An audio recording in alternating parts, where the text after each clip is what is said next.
Well, folks, I pray that you all enjoyed your weekend. This week, as well as the next one, I am once again working with my client out here near Carlsbad, New Mexico. I've engaged with a couple of different team leaders so far, but the best part of this past week was last Tuesday and Wednesday. That was when I got to facilitate some training in a classroom environment over in Midland, Texas. I love classroom training because that's where the attendees are able to provide their undivided attention. It's much different than the field work. Let me tell you, when I'm out in the field with these small teams, they are obviously occupied with their assigned tasks and keeping themselves safe while doing them. Sure, there are some opportunities for me to provide some on the spot coaching with regards to leadership, safety, and human performance, but it is much better in a classroom environment. It felt really good to do that once again. In fact, I have another one of those style events coming up this next weekend out here in Carlsbad. Outside of that one event, though, the remainder of my time during this engagement will be field work. It'll be getting really exciting once we kick off the new year, though, as those engagements will be classroom facilitation for the most part. That's right in my wheelhouse, so to speak. Oh, speaking of the new year, season 4 of the Liberty Leadership and Lies podcast kicks off on the 8th of January. The final episode for season 3 will be released on December 18th. I'll be taking a couple of weeks off from producing new episodes for the Christmas and New Year's holidays. I would encourage the audience to go back and revisit some of the greatest hits. Episodes 32 and 62, going all the way back to seasons 1 and 2, are some of the top performers of the show. Of course, that was back before I started on Rumble and YouTube. You'll have to use Spotify, Apple, or any other audio podcast platform to search for and listen to those episodes. Or go back and listen to or watch the top episode of this year, episode 125. Also, speaking of YouTube, it looks like they are doing some crazy stuff with my podcast there during this past couple of weeks. I periodically check the analytics of each of my episodes on that platform, and it seems like the last episode has some significant shenanigans going on. The total view count goes up one day, and the next day is down. In fact, the view count has been dragged to 0 on a couple of occasions. Very, very strange. Not unexpected, though. That platform is definitely not a believer in free speech, and that's for sure. If you would do me a favor, though, just to mess with them over at ScrewTube, go to the channel and give each episode a thumbs up, or you can even comment on it. Once you do that, send me an email telling me that you accomplished it. The comment on the episode can be as simple as hello or whatever you want to do. Rumble doesn't seem to have any problems, of course, because they like free speech over there. And speaking of TikTok, the view count there is still outrageous. Anyway, that's just one small way to poke the ScrewTube overlords and mess with their algorithm. For now, though, let's get on with this week's show. Welcome to a show where we will discuss how the citizens of this republic must continuously fight to maintain our liberty, and those fights are increasingly against our own government. Some of the episodes on liberty will shine a light on exactly how all levels of government are seeking to erode our constitutionally protected rights. We will also discuss the leadership needed to restore our constitutional republic, as well as providing examples of good and bad people in leadership positions in all facets of our society. Additionally, we will discuss the lies the people in positions of power and influence spread every day so they can maintain those same positions. I'm your host, Larry Linton, retired U.S. Navy veteran, small business owner, and candidate for the Tennessee House of Representatives, and this is the Liberty, Leadership, and Lies podcast. Again, welcome to this week's show, and thank you for joining me, folks. Up for discussion this week is the terrible state of leadership of the armed forces of the United States, both the civilian and military leadership. I titled this week's show, Leadership, Building a Military for Betrayal. Now, many of you may think that this is just hyperbole, but bear with me as I try to explain why I believe this is the case. First, we must go back to the scamdemic as a starting point for this. Well, truthfully, we must go back even further than that. In fact, it's necessary to go all the way back to the Clinton administration and its Anthrax Vaccination Immunization Program, or AVIP. I remember those days, my friends. I entered the Navy in 1987 and had the pleasure of having Ronald Reagan as my first commander in chief. And since I retired 30 years after that, in July of 2017, I had the pleasure of having Donald Trump as my final commander in chief while on active duty. A couple of great bookend commanders in chief, don't you think? Well, moving on, though, I recognize that there are many people who I mostly consider to be the sheep of our society. They are always bleeding trust the science as it relates to vaccinations, which just means trusting the science that only the government and its bootlicking media allies approve of. These same sheep will state, just look at all the other vaccinations military personnel get. Now, there are a couple of ways to counter that argument. The first being the types of vaccinations and the difference between those and this new crop of mRNA vaccinations that forced the Centers for Disease Control and Prevention to change the actual definition of a vaccine. But I will only focus on a different counter to their blind allegiance to trust the science. Imagine yourself as a young 17 or 18-year-old person that just reported to boot camp. Doesn't matter which service either. You have just had your civilian clothing taken from you and locked away. Your head has been shaved, well, for the men anyways, which is what I know, because at the time I enlisted, Navy Basic Training Center, Grace Lakes, where I attended, was all male and one of 3 basic training sites in the United States Navy. A decade later, in 1997, the 2 other boot camps, recruit training centers in San Diego, California, and Orlando, Florida, which was the mixed gender boot camp, they were closed under the Base Realignment and Closure Program, or BRAC. Back to those first few days, though, really the entire 8 weeks. Every recruit had been repeatedly yelled at or barked orders at continuously for the initial 2 or 3 days and for every waking moment. And there were very few sleeping moments. That is because we, the recruits, entered into a whole new world where people are shouting all sorts of orders at you, and you have been marched around to many different locations. And that's only a small part of what is called the sailorization process. At least that's what it was called when I was still on active duty. They may have changed the name by now. I'm not kept up with that aspect of the Navy. But sailorization is really just re-socialization, a process in which the normal activities, behaviors, and standards you lived by as a civilian are completely broken down and replaced with the norms, behaviors, and standards of military service. In fact, the actual definition of re-socialization is this: the process of learning new attitudes and norms required for a new social role.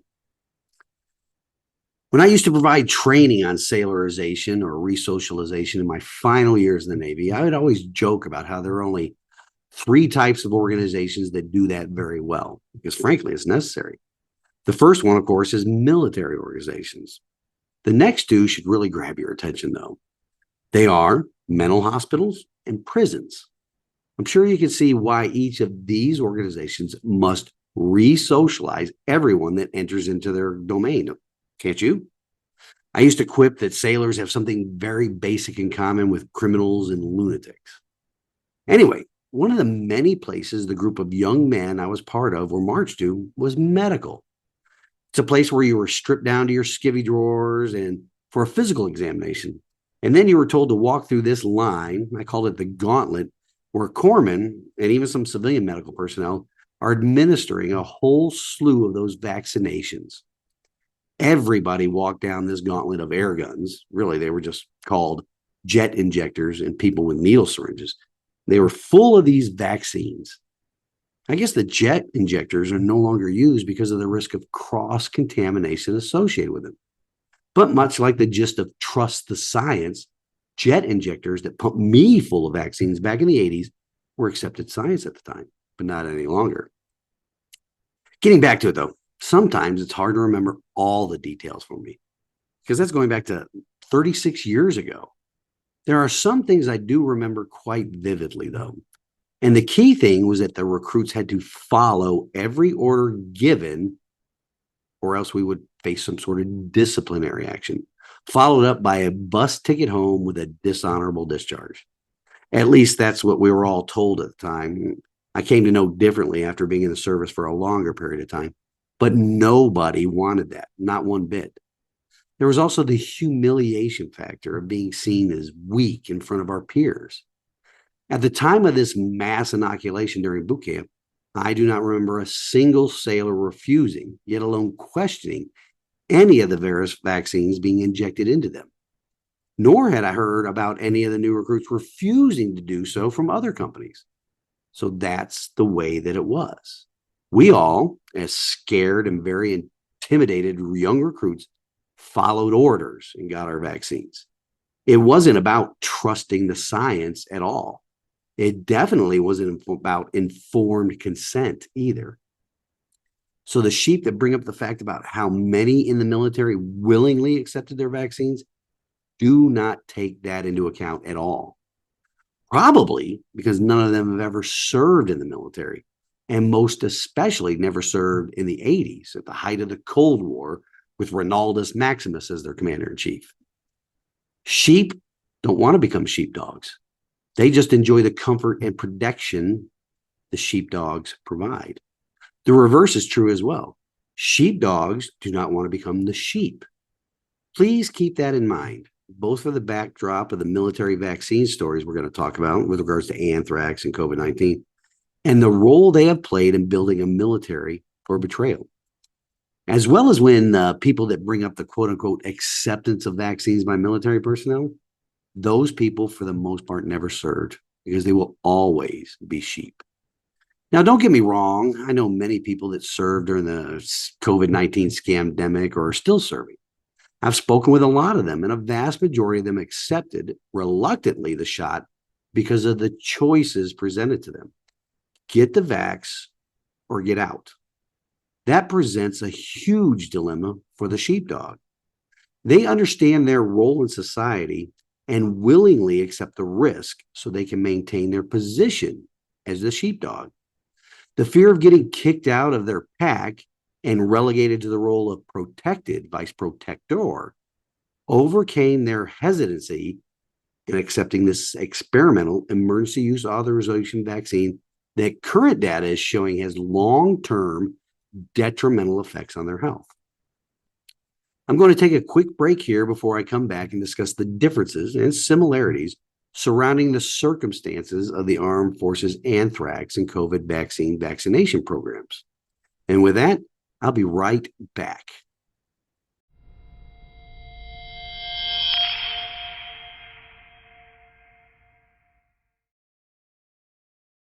All right, folks, we're back. Let's start this segment by discussing the anthrax vaccine immunization program. It may seem like ancient history to you, or that it had no impact on you because of your family or you yourself were not impacted by it. We'll discuss that fallacy in a bit, or maybe on another episode. First, though, this vaccination program was one that the government imposed on primarily the armed forces, but it did include certain civilian personnel within the Department of Defense and other ancillary government agencies. This vaccine requirement began in 1998 because of concerns that anthrax could be used as a biological weapon. Noticed here, well, it was often discussed on this program before. That is, if you keep granting government extraordinary powers during emergencies, especially health emergencies, the government will create those same emergencies so they can usurp the liberty of its citizens, even those that serve in the armed forces. So back in 98, SecDef Bill Cohen, he publicly stated, quote, anthrax poses a clear and present danger to our armed forces. It is the weapon of choice for germ warfare because it is easy to weaponize, and it is as lethal as Ebola, end quote. Historically, anthrax had previously been used in warfare as early as World War I against livestock, though. The Japanese also tested it for use during World War II against Chinese civilian populations, as well as it was tested by the US, Canada, and Great Britain on sheep on an island in Scotland. When the Japanese used it in an attack, it was part of a larger program of biological warfare and human experimentation that is estimated to have killed more than 500,000 people. Also, the Soviet Union, Russia, weaponized anthrax, and 64 people were killed in an accident in one of their cities back in 1979. In 1995, Iraq was found to have a biological weapon program that included anthrax. In 2001, shortly after 9/11, 5 people were killed in an anthrax attack delivered by mail to the U.S. Senate. You should really look up what prompted that attack. Now, as I stated in the previous segment, the U.S. military has had a long-standing program of mandating vaccines for service members. So the civilian and senior uniform leadership at the time, they expected that the anthrax vaccination requirement would be a matter of routine. But now this vaccination was ordered service-wide on members that were no longer those scared and intimidated young men and women that recently arrived at various boot camps. Now comes the similarity between the anthrax and COVID-19 vaccines. Members of the military began to complain about side effects of the vaccine, and debate ensued about whether these programs were really vaccine related. Well, that sounds familiar, doesn't it? The DoD maintained that the vaccine was safe and effective, but survey after survey showed that many service members did not believe the information that was being given to them, not one bit. Now, for something not similar is this: how the service members who refused or hesitated about the anthrax vaccine, it was up to the discretion of their commanding officers. So the outcomes there varied widely. Some weren't punished at all. Others acquiesced after counseling, and still others received serious penalties, such as dishonorable discharges. Following the 9/11 attacks, an exemption requested by a Marine named James Muhammad led to his court-martial, with his lawyer advising him to plead guilty because he would not be allowed to present his religious reasons and might be subjected to the death penalty. That last part, though, was quite similar to what happened to many members of the military starting in August of 2021. The legal situation was complicated by the fact that the vaccine was experimental, much like the COVID-19 vaccine initially was. Although service members are required to obey orders, it is also illegal under U.S. law to use an experimental drug on patients without their consent, even to this day. In the reserves, the requirement led to many members to quit, switch to inactive units, or move to another unit. In the case of both vaccine programs, it definitely had a negative effect on the retention of trained and experienced service members. Fortunately, the anthrax vaccine program, after suffering many legal challenges and questions about its safety, led to its cancellation in 2008. Fast forward to 2021, though, when the entire country was in the tyrannical thrall of COVID madness.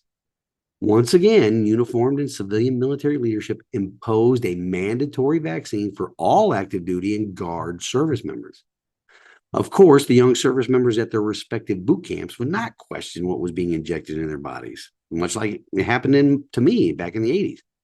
However, much like the anthrax program, service members that had been in for quite some time, they questioned both the effectiveness of the injection as well as the side effects.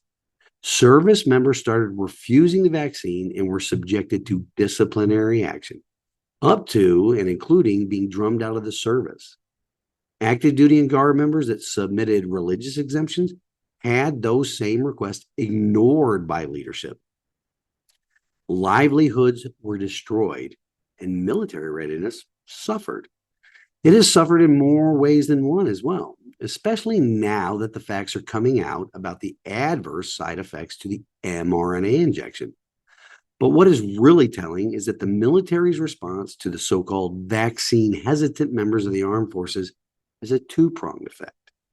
The first of which is that it has really destroyed trust.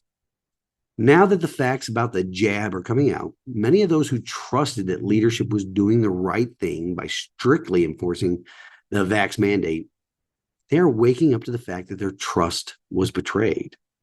In any organization, trust is essential to the successful operation of that organization. Even more so in an organization that is tasked with lethality. There have been many betrayals of trust in the leadership of the armed forces. From the lie about weapons of mass destruction that led to the Iraq invasion, Continuing on to the absolutely humiliating and deadly debacle that was our military's withdrawal from Afghanistan. Trust that senior military and civilian leadership will do the right thing for the members of our armed forces. It's waning, which can have dire consequences, especially with our current rotting bag of oatmeal for brains commander in chief, who is leading us into World War III so that he can cover up he and his family's long history of corruption in Ukraine. This will be after Biden and his administration has depleted our armed forces of the equipment and ammunition needed to respond to any armed conflict that they are going to rush us into. After a quick break, we'll come back to discuss what I meant by military readiness suffering as well. Not just from the COVID madness, but all of the other social equity and related madness being brought about by the woke military leadership.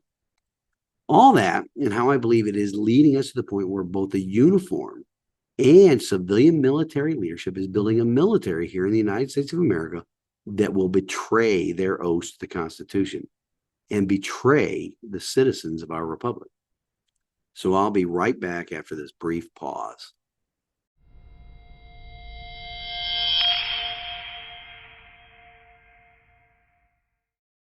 All right, folks, let's pick right back up with how eroded trust in the civilian and uniform leadership of the armed forces is adversely affecting readiness. First, there was the tyrannical and blind adherence to trust the science that engulfed the armed forces from the 24th of August, 2021, up until the mandate was rescinded on the 10th of January this year. For 16 plus months, it was pure medical tyranny, not only around the country, but even in the military. And all for a virus that would largely have no effect on the population of healthy young adults serving in the armed forces. It's completely unnecessary, but now it will have long-term negative health effects on the military members that were forced to accept it. I'm going to play a short video from a Navy doctor that did actual research on the health of the armed forces post-vaccine. This is actual science being conducted. So let's roll the video. So in July, Undersecretary Cisneros acknowledged the TMAT data, the database working properly, and also acknowledged things such as myocarditis, right? So I went in today.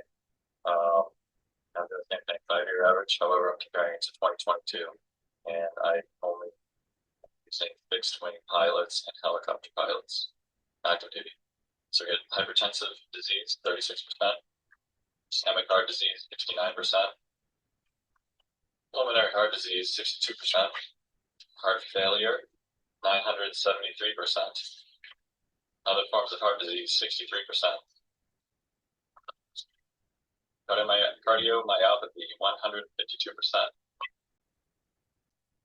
So not only has the response to the vaccine hesitancy eroded trust by members of the military, the resulting injuries are eroding the trust of those who voluntarily took the jab because they trusted leadership when they said the vaccine was safe and effective. Now, the COVID madness is not the only thing eroding trust. There is also this administration's hunt for white supremacists. They see them behind every tree. As a matter of fact, they have labeled anybody that does not toe the line with the current administration's policies as a white supremacist. One of the ways in which I keep abreast of what is going on in the armed forces now is that I've retired and moved away from any fleet concentration area, is that I subscribe to a daily newsletter. It's called the Early Bird Brief. It's like the military version of the Drudge Report. It's a news aggregator, sharing news articles that deal with the military in general and articles specific to each branch, and even some articles about what Congress is doing with regards to the military. It comes to my inbox daily, and recently an article sparked my interest. The article appeared on Military Times, and it was titled, "Extremism Stand Down, Check the Box with No Lasting Results," critics say. It was written by a Miss or Mrs. Nikki Wentling. Of course, I did a little digging on the author and discovered this as her description on the website. Quote, "Nikki Wentling covers disinformation and extremism for Military Times." I lost all faith in her right there because I saw her motivation and bias right off the bat. The article went on to discuss the service-wide stand down that was ordered shortly after the civil disobedience event that occurred on the 6th of January, 2021. After reviewing the now released video footage from the U.S. Capitol that day, I won't even call what happened that day a riot. Anyway, the gist of her article is that even after that stand down, most service members don't recall what was discussed in the training other than don't do terrorism, it's bad. She also cites this particular statistic. As of September, 193 individuals with military background had been charged or convicted for their roles in the breach of the U.S. Capitol. Veterans and service members account for about 17.5% of all defendants charged in the Capitol attack so far, while they comprise only 7% of the U.S. population. Wow. Of course, she doesn't understand that disparity because she doesn't understand the Constitution and the oaths people take to protect and defend it. But her article points out accidentally that this administration is focused on domestic extremist terrorists and white supremacy and focusing a large part of their efforts by labeling active duty service members, veterans, and conservatives as such. It is another in a long list of actions that betrays trust in leadership. And it's leading to a mass exodus of people that believe in the oath to the Constitution. So these events, vaccine mandates, and considering active duty and veterans as domestic extremist terrorists, have accession or recruiting and retention rates at all-time lows for our military. What does that leave you with? Well, the people that do stay in the armed forces are those that will follow any order, unconstitutional or not, like arresting or firing upon their fellow American citizens. The same thing goes for those that are joining up. This is especially true based upon what the commies are proposing in the U.S. Senate. What do you mean, Larry? What is the latest unconstitutional action being proposed by the very government created to secure the people's liberty? Well, watch this video clip and we'll discuss it on the other side. What troubles me about the debate now with the southern border is it is one half of the immigration equation. Yes, we need order at the border. Yes, we need to have changes in the laws that reflect the reality of the overwhelming numbers all over the world who are coming to our shores and our border. But there's also an incredible demand for legal immigration into this country even now. The presiding officer, my colleague from the state of Illinois, has legislation which addresses one aspect of that. Her bill, and I hope I describe it accurately, says that if you're an undocumented person in this country and you can pass the physical and the required test, background test, the like, you can serve in our military, and if you do it honorably, we will make you citizens of the United States. Do we need that? Do you know what the recruiting numbers are at the Army, and the Navy, and the Air Force? They can't reach their quotas each month. They can't find enough people to join our military forces. And there are those who are undocumented who want the chance to serve and risk their lives for this country. Should we give them that chance? I think we should. Well. Not only are the commies facilitating an invasion along our southern border, but now they are advocating for those same illegal aliens to be able to join the military. They are talking about people joining whose first act in this country was to break the law to enter the country. Do you think those people will have any qualms about firing on U.S. citizens if given the order to, especially with the prospect of U.S. citizenship on the line? Absolutely not. Ladies and gentlemen, our military has been purged of people that will follow their oaths to the Constitution. And what remains are mostly people that will follow any order, lawful or not, in order to remain in the military. And because of the terrible recruiting and retention numbers plaguing the military right now, the communists are willing to fill the armed forces with illegal aliens that will do nothing to jeopardize the opportunity to get citizenship after breaking the law to enter the country. There is nothing good that will come of this, folks. Our uniformed and civilian leadership of the military are building an armed force that will blindly follow their orders with no consideration given to the fact that each of them swear an oath to the Constitution, not to a government, not to a government official, and not to any military leader. I don't want to be the Chicken Little here, but I do not see any good coming from any of these actions. With that, I'm going to take a quick break before I come back with the closing with God's word.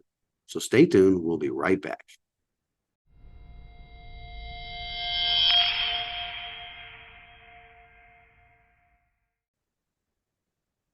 Again, folks, I want to thank you for joining me this week. A little bit off topic, but we're talking about the military here today. I'm sad to see the outcome of the Army-Navy game this past weekend. My brother and his son, my nephew, both Army guys, and myself, we always get in this little text battle on the phones during the game, but it's all in good fun. At the end of the day, those same sailors and Marines and soldiers, when they get on the battlefield, they have each other's back. At least they used to. We'll see if they do in the future. But like I said, I'm disappointed with the game. It's the outcome. I still support the military. After all, did spend more than half of my life in that wonderful organization. It was wonderful at the time. I hope it can get back to being an organization focused on warfighting effectiveness and the ability to defend our nation against all enemies. But with that, we will close with this week's wisdom from God's word, and it comes to us from Psalms 41:9. Even my close friend, someone I trusted, one who shared my bread, has turned against me. For more than 100 years now, our government has turned against us. First, it was just to grow the size and scope of government through the 16th Amendment. Then it went on to destroy federalism and weaken the vertical separation of powers with the passage of the 17th Amendment. And since the end of World War II, our central government has further usurped the power of the people by involving our nation in conflicts without declaring war. Frankly, folks, as I have stated many times in the past, it is time for the citizens of the United States of America to wake up and realize that our government really hates us. It loves power and control and only sees the citizens and their income as a means to that end. The end being total control over our lives and our assets. Until next week, stand in the arena with me. Reveille, it's time to wake up.